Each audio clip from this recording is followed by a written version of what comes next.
On pense souvent que savoir lire, c'est juste déchiffrer des mots, n'est-ce pas? Mais en réalité, c'est bien plus profond que ça. C'est comme construire quelque chose, une véritable structure dans notre esprit. Et pour que cette construction tienne debout, eh bien, il lui faut des piliers vraiment solides. Alors, la question qu'on peut se poser, c'est qu'est-ce qui fait un grand lecteur? Ce n'est pas du tout une question de vitesse. Non, c'est plutôt un équilibre parfait entre trois compétences essentielles. C'est cet équilibre qui transforme le déchiffrage en une véritable conversation avec le texte. Et voilà le point clé. Un bon lecteur n'est plus passif. C'est quelqu'un qui devient autonome, actif et surtout stratégique. Il ne subit pas les mots sur la page. Au contraire, il les questionne, il les analyse pour en extraire tout le sens. Et ça, peu importe le but. Apprendre, s'informer ou simplement s'évader. Donc cette fameuse construction mentale, elle repose sur quoi? Sur trois piliers. C'est aussi simple que ça. Mais attention, si un seul de ces piliers est un peu fragile, c'est tout l'édifice qui risque de vaciller.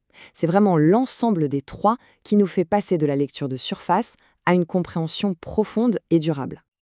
Alors voilà le programme. On va d'abord examiner les fondations, la technique pure. Ensuite, on construira la structure, c'est-à-dire la compréhension. Et pour finir, on verra comment on en vient à véritablement habiter le texte, grâce à un engagement actif. Allez, on y va. Ok, premier pilier, les fondations, la base de tout. C'est logique, hein, avant de construire quoi que ce soit, il faut s'assurer que le sol est stable. Eh bien, en lecture, c'est exactement pareil. Cette base, c'est la maîtrise technique. L'objectif est simple, faire en sorte que l'acte de lire devienne presque un réflexe sans effort. L'idée derrière, elle est simple, mais elle change tout. Imaginez que le cerveau est une sorte d'usine. Si toute son énergie est mobilisée juste pour déchiffrer les lettres une par une, il ne reste plus de ressources pour le reste. Le but, c'est donc d'automatiser cette tâche pour libérer de l'espace mental pour ce qui compte vraiment, la compréhension. Cette maîtrise technique repose sur 4 éléments. D'abord, la fluidité, trouver le bon rythme. Ensuite, la précision, lire les mots exacts sans se tromper. Puis, la reconnaissance visuelle, c'est la capacité à identifier des mots familiers en un clin d'œil. Et enfin, le quatrième élément, un peu plus subtil, la prosodie. Ah, la prosodie, c'est ce qui fait toute la différence entre une lecture un peu robotique, plate, et une lecture qui est vivante. C'est la musique du texte, en quelque sorte. C'est l'intonation, le respect de la ponctuation. C'est ça qui transmet l'émotion et qui donne vraiment vie aux mots. Quand on la maîtrise, on ne déchiffre plus, on interprète. D'accord, les fondations sont en place. Elles sont solides, automatiques. Parfait. Maintenant, on peut commencer à monter les murs, à construire la structure principale. Et ça, c'est notre deuxième pilier, le cœur du réacteur, la compréhension. Et la compréhension, ça ne vient pas d'un coup. C'est un peu comme monter un escalier. La première marche, c'est la compréhension littérale. Comprendre les faits bruts, le qui, quoi, où. Ensuite, on monte d'un cran, le niveau inférentiel, où l'on commence à lire entre les lignes. Et tout en haut, on atteint la compréhension critique. C'est là que le vrai dialogue avec le texte commence. Cette compréhension inférentielle, c'est un vrai travail de détective. L'auteur ne dit pas tout, il laisse des indices. Et le rôle du lecteur, c'est de les repérer, de les assembler pour comprendre ce qui n'est pas dit explicitement. Par exemple, les vrais sentiments d'un personnage, même si ce n'est écrit nulle part, noir sur blanc. Avec la lecture critique, on change complètement de posture. On n'est plus un simple récepteur d'informations. Non, on devient un interlocuteur. On se met à questionner le texte. Est-ce que c'est crédible, ce qui est raconté là? Quel est le but de l'auteur au fond? On prend du recul, on évalue, on se fait sa propre opinion. Et d'ailleurs, que se passe-t-il face à un mot inconnu?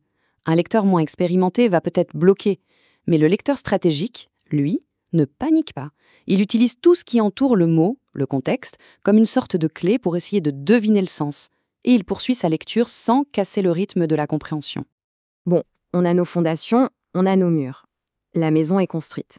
Mais une maison vide, ça reste une coquille un peu froide, non? Il faut quelqu'un pour y vivre. C'est exactement ça, notre troisième et dernier pilier, l'engagement actif. On ne fait pas que visiter le texte, on s'y installe. Et s'engager activement, c'est un processus en 3 temps. Il y a le avant la lecture, on survole, on anticipe. Il y a le pendant, on est en plein dedans, on se pose des questions, on fait des liens. Et enfin, il y a le après, on prend un petit moment pour résumer, pour s'assurer qu'on a bien tout saisi. Ça, c'est vraiment une compétence de maître, la métacognition. C'est avoir conscience de sa propre compréhension. C'est cette petite alarme intérieure qui se déclenche et qui dit « Attention, là, je crois que j'ai perdu le fil ». Le grand lecteur n'ignore pas ce signal. Il s'arrête, il revient en arrière, il clarifie. C'est crucial. Bien sûr, tout cet effort ne vient pas de nulle part. Le moteur de la lecture, c'est la motivation. C'est le carburant. Ça peut être le plaisir pur de l'évasion, une curiosité insatiable ou le désir d'apprendre. Sans ce carburant, la machine reste à l'arrêt. L'engagement ultime, c'est quand on commence à tisser des liens. Connecter ce qu'on lit à sa propre vie, à d'autres lectures, au monde qui nous entoure. C'est à ce moment-là que la lecture cesse d'être un acte isolé pour devenir une partie intégrante de notre pensée. Voilà, technique, compréhension, engagement. Lorsque ces 3 piliers sont solides et parfaitement alignés, ils soutiennent l'édifice de ce qu'on peut appeler le lecteur complet. Et ça nous amène à une idée qui est, je trouve, vraiment essentielle. Pour le lecteur accompli, lire n'est pas une fin en soi, c'est un moyen. C'est un outil incroyablement puissant pour penser, pour apprendre et pour se connecter au monde de manière plus riche. En résumé, tout ce voyage consiste à rendre le premier pilier, la technique, si solide et automatique qu'il en devient invisible. L'esprit est alors totalement libre de se consacrer à la tâche noble de la lecture. Construire du sens, explorer des mondes et dialoguer avec des idées.